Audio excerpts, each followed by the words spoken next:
Class 12 history first chapter के chapter explain series में इस ट्यूटोरियल में हमें जो टॉपिक कवर करना है वो है द एंड ऑफ सिविलाइजेशन। क्योंकि हमने शुरू में बताया था आपको कि सिविलाइजेशन के यहाँ पे 3 स्तर माने गए हैं।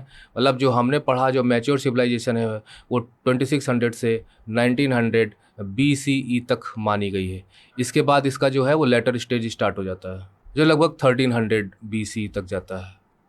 और इसके पहले का जो स्टेज है वो आपका अर्लियर हड़प्पन का आप स्टेज कहेंगे। तो एंड ऑफ सिविलाइजेशन, ये सभ्यता कैसे ख़त्म हुई, ऐसा कहा जाता है कि ये सभ्यता अचानक अचानक क्या मतलब नष्ट ही हो गई पूरी तरह से। कंटिन्यूटी इसकी आज नहीं है, उसको रिप्लेस किया आने वाली जो सभ्यताओं ने। तो देयर इज़ एविडेंस दैट कि बाई सिरका 1800, सिरका 1800 का मतलब ये है कि अप्रॉक्सीमेट ये सी इसी का होता है। BC most of the mature Harappan sites in region such as Cholistan, ये है मैच्योर हड़प्पन रीजन का टाइम है। तो mature Harappan region such as Cholistan एकदम पूरी तरह से अबेंडेंट हो गए थे, लोग छोड़ के चले गए थे उस जगह को। चोलिस्तान जैसे मैंने बताया कि जो हमारा जो इंडिया का जो इलाका है रेगिस्तान का थार डिजर्ट, तो पाकिस्तान में भी एक्सटेंड कर गया है। तो पाकिस्तान का जो थार डिजर्ट, पाकिस्तान का जो डिजर्ट एरिया वो चोलिस्तान है, और हमारे यहाँ राजस्थान। तो ये बताया गया है कि उन्होंने उसको छोड़ दिया था और साइमल्टेनियसली, और साथ ही साथ ऐसा नहीं है कि वो लोग छोड़ गए, वो लोग कहीं गए छोड़ के। तो साइमल्टेनियसली साथ साथ there was an expansion of population into new settlement. तो कहने का मतलब ये है कि चोलिस्तान जैसे को छोड़ा उन्होंने और नए सेटलमेंट्स उन्होंने बसाने शुरू किए। मैच्योर हड़प्पन रीजन के बाद की बात है, यानी 1800 के बाद की बात। और नए सेटलमेंट्स गुजरात में देखने को मिलते हैं, हरियाणा में देखने को मिलते हैं, उत्तर प्रदेश में देखने को मिलते हैं।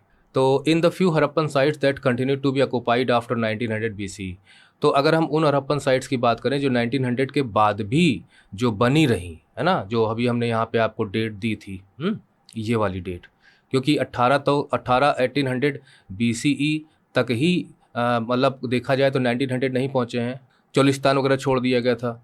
ना समझ में आ रहा हो तो आप देखिए, जो जो जो जीसस क्राइस्ट का जो बर्थ है, मतलब समझ लीजिए कि BC जिसे आप कहते हो, तो अभी हम जो है आगे की तरफ बढ़ रहे हैं। तो हमारे यहाँ जो ईयर प्लस में हो रहे हैं, अगर आप पीछे जाओगे तो 2600 होगा, मुझे होगा, फिर 25 होगा, फिर 24 होगा। तो आप ऐसे अंदाजा लगे ये ज़्यादा ओल्डर है, ये इससे कम ओल्डर है, इससे कम ओल्डर ये है। तो 1900, उसके बाद 1800, फिर 1700। तो इसलिए आप इसको ऐसे मान के चलिए कि मैच्योर हड़प्पन पीरियड का ये है, उसके बाद जो है फिर वो लेटर हड़प्पन का रीजन। तो इसमें है 1800 तक की बात है। तो 1900 के बाद जो हड़प्पन साइट्स मिली हैं, तो ऐसा पता चलता है कि वहाँ पे एक ट्रांसफॉर्मेशन देखने को मिलता है, इसको आप याद रखना है। और ये जो ट्रांसफॉर्मेशन है ये मटेरियल कल्चर का है, मतलब वो अपनी जीवन शैली, जो चीज़ें वो बनाते थे, जिन चीज़ों का उपयोग करते थे, उसकी बात है, कोई सोशल और रिलीजियस कल्चर की बात नहीं है। तो देखिए, मार्क्ड बाय द डिसअपीयरेंस, अब कैसे मटेरियल कल्चर में चेंज देखने को मिलता है? Disappearance of the distinctive artifacts of the civilization. इस सिविलाइजेशन की जो पहचान थी, जो चीज़ें, वो धीरे धीरे गायब होना शुरू हो गई।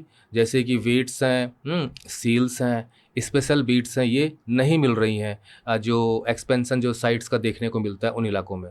राइटिंग है, लॉन्ग डिस्टेंस ट्रेड की जो साक्ष्य हैं और अदर क्राफ्ट स्पेशलाइजेशन, वो सब गायब है। इसको आप ध्यान रखिए। ये सारी चीज़ें जो 1900 उसके बाद यानी 1800 तक में ही आप समझ लीजिए काफ़ी कुछ चेंज देखने को मिल गया था। न्यू एक्सपेंशंस हो रहे थे, ओल्ड जो साइट्स थी वो अबेंडन की जा रही थी। In general far fewer materials were used to make far fewer thing. देखिए, अब बहुत कम मटेरियल्स का यूज होता था, बहुत कम चीज़ें बनाई जाती थी। हाउस कंस्ट्रक्शन की जो बात करें, जहाँ पे बड़े बड़े मतलब स्टोरीज़ वाली भी बात हमने पढ़ी थी, तो उनका जो कंस्ट्रक्शन टेक्निक्स है वो ख़त्म होने लगी है ना। जो टेक्निक्स उस समय प्रयोग होती थी, जो टेक्नोलॉजी उस वक्त प्रयोग होती थी, वो नष्ट हो चुकी थी। और जो लार्ज पब्लिक स्ट्रक्चर्स थे वो भी अब नहीं वहाँ मिल रहे थे, नहीं बनाए जा रहे थे। कुल मिला के जो आर्टिफैक्ट्स की बात करें, सेटलमेंट्स की बात करें, तो इससे रूरल वे ऑफ लाइफ का पता चलता है। जी हाँ, एक अर्बन सिविलाइजेशन एक रूरल सिविलाइजेशन में कन्वर्ट हो गई थी, आप ये कह सकते हो। और इसी को कहा जाता है लेट हड़प्पन या सक्सेसर कल्चर्स। एक अर्बन सिविलाइजेशन एक देहाती सभ्यता के रूप में कन्वर्ट हो गई थी, जहाँ सोफिस्टिकेशंस देखने को नहीं मिलते। तो ये क्या वजह थी इसकी? What brought about these changes. तो अभी सोचना पड़ेगा ना कि जो लोग सोचेंगे क्या बात है यार कि जो पंजाब है, हरियाणा है, यहाँ पे बस्तियाँ तो मिली हैं, लेकिन यहाँ पे वो सेटलमेंट्स की जो है जो बड़े ही अर्बन सेटलमेंट्स थे वो नहीं मिल रहे हैं, वो आर्टिफैक्ट्स नहीं मिल रहे जो वहाँ मिलते थे, बहुतायत में मिलते थे, बहुत कम मिलता है यहाँ पे। तो उसका कारण यहाँ पे गिनाया गया है कि सेवरल एक्सप्लेनेशंस दिए गए हैं यहाँ पे। कुछ का कहना है कि क्लाइमेटिक चेंज रहा होगा, कुछ कहते हैं वहाँ पे डिफॉरेस्टेशन रहा होगा, कुछ कहते हैं वहाँ पे बाढ़ आई होगी बहुत भयंकर। कुछ लोग कहते हैं कि जो रिवर है उसका जो है ड्राई, अब नदियाँ सूख गई होंगी या नदियों ने अपना कोर्स बदल दिया होगा, क्योंकि ये सभ्यताएं जो है इंडस वैली सिविलाइजेशन कहलाती हैं, क्योंकि सिंधु नदी पानी का सोर्स इनका हुआ करता था। या हो सकता है कि जो लैंडस्केप का इन्होंने ओवर यूज़ कर लिया हो और फिर वहाँ पे खेती संभव ना हो। तो सम ऑफ दिस कॉजेज में होल्ड फॉर सर्टेन सेटलमेंट्स। तो हम कुछ बस्तियों के लिए तो बात कर सकते हैं कि भाई हो सकता है बात सही हो और फिर वहाँ से छोड़ के चले गए हों, लेकिन but they do not explain the collapse of the, लेकिन पूरी की पूरी इंटायर सिविलाइजेशन कलेप्स हो गई हो इन सब कारणों से, ये तो प्लॉजिबल नहीं लगता। नॉट प्लॉजिबल, नॉट प्लॉजिबल, क्योंकि बहुत बड़े क्षेत्र में इतनी बड़ी सिविलाइजेशन का क्षेत्र किसी का था ही नहीं।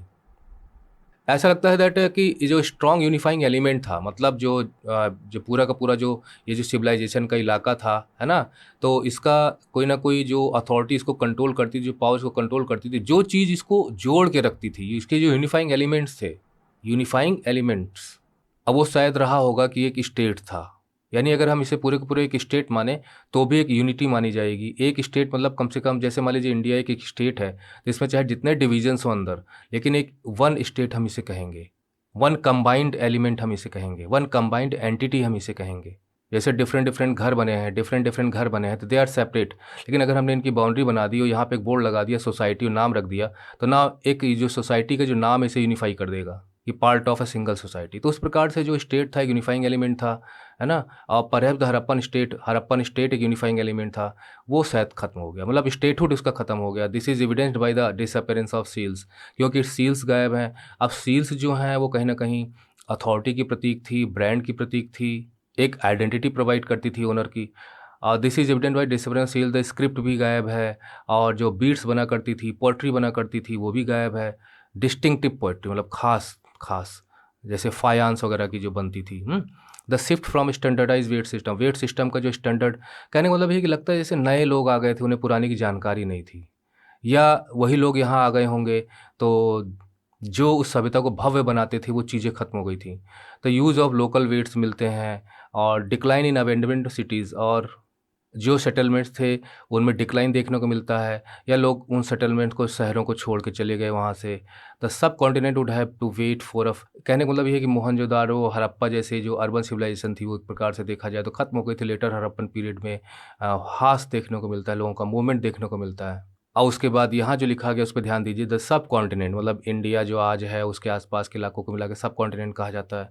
तो सब कॉन्टिनेंट में would have to wait for a over a millennium, लगभग मतलब आने वाला जो समय था उसमें 1000 साल तक इंतज़ार करना पड़ा फिर से नई बस्तियों के बनने का, नए शहरों के बनने का, और वो भी डिफरेंटली कंप्लीट रीजन। वो चीज़ हम पढ़ेंगे जो हमारा जो अगला जो इसमें चैप्टर है, तो वहाँ हम पढ़ेंगे और हम वहाँ देखेंगे कि कैसे 16 महाजनपद वगैरह हैं। तो कहने का मतलब ये है कि इस सभ्यता के नष्ट होने के साथ साथ लगभग आने वाला 1000 साल लग गया जब न्यू सिटीज़ इंडियन सब कॉन्टिनेंट में डेवलप होती हैं, वो भी इस रीजन से हट के न्यू रीजन्स में। तो ये एंड ऑफ सिविलाइजेशन का पार्ट था। यहाँ पे ये मैप भी स्टडी कर लेना है किस प्रकार से areas of late Harappan occupation. तो अब देखिए यहाँ पे ये आपका गुजरात है, तो यहाँ पे सेटलमेंट्स कुछ ज़्यादा हो गए हैं। पुराने मैप्स में ऐसा नहीं था, इंडिया की तरफ इनका मूवमेंट हो गया है। They are again very very congested, again very very congested, और यहाँ लगभग लगभग खाली हो गया पूरा। इसके अलावा यहाँ पे जो ये अर्ली हड़प्पन वाला पीरियड का है, ये किस प्रकार से यहाँ पे भी जो है एस्टेब्लिशमेंट काफ़ी कंजेस्टेड देखने को मिलते थे। नदियों के किनारे कुछ ज़्यादा ही थे, अब कुछ जगह तो ना के बराबर थे, है ना, जैसे यहाँ पे नहीं है, यहाँ पे नहीं है। और जब हम मैच्योर हड़प्पन कल्चर की बात करते हैं तो देखिए यहाँ पे कुछ नए सेटलमेंट देखने को मिलते हैं, यहाँ पे कुछ नए सेटलमेंट देखने को मिलते हैं, और जो वहाँ पे कंजेशन था सेटलमेंट्स का वो काफ़ी कम हो जाता है, और बस्तियाँ जो हैं वो मतलब बस्तियों की संख्या कम हो जाती है, लेकिन सिविलाइजेशन अपने पीक पर पहुंचती है। तो जो अर्लियर वाला जो मैप था एक प्रकार से आप देख लीजिए कि ये देखिए सेटलमेंट्स कहाँ पे हैं, है ना, ये और कुछ ये। अब जो लेट हड़प्पन पीरियड में सेटलमेंट्स जो हैं वो इधर पे मूव करते हैं। देखिए यहाँ पे ये जो पूरा पूरा लगभग पाकिस्तान का इलाका है, ये है लेट हड़प्पन का पीरियड, सब गायब है ना। यहाँ पे सेंटर्स बन रहे हैं, लेकिन वो जो ग्लोरियस जो अर्बन सिविलाइजेशन थी जो यहाँ पनपी थी वो सब ख़त्म हो रही धीरे धीरे।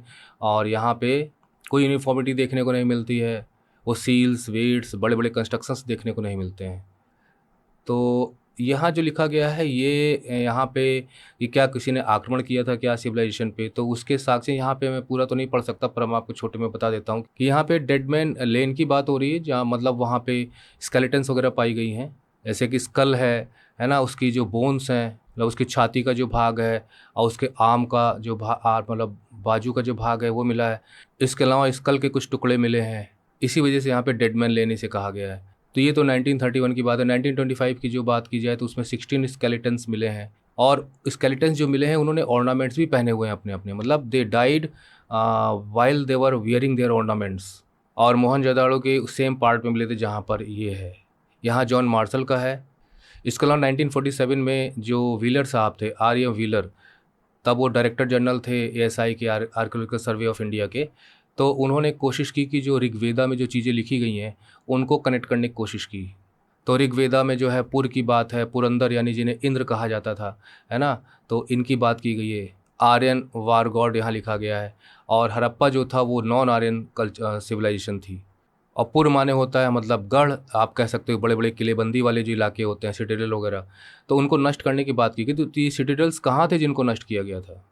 तो हड़प्पा की जो खुदाई हुई है उसमें ऐसे साक्ष्य मिले हैं कि व्हीलर साहब ने कनेक्ट इस्टेब्लिश करने की कोशिश की कि इसमें जो इंद्र के द्वारा जो नरसंहार की बात की गई है, तो हम कह सकते हैं कि यहाँ पे हमारे पास एक हाईली इवॉल्व सिविलाइजेशन है, हड़प्पन सिविलाइजेशन, जो कि नॉन आर्यन टाइप की सिविलाइजेशन थी, जहाँ पे मैसिव फोर्टिफिकेशंस देखने को मिलते हैं, जहाँ पे ये जो पुर वाली बात की गई है।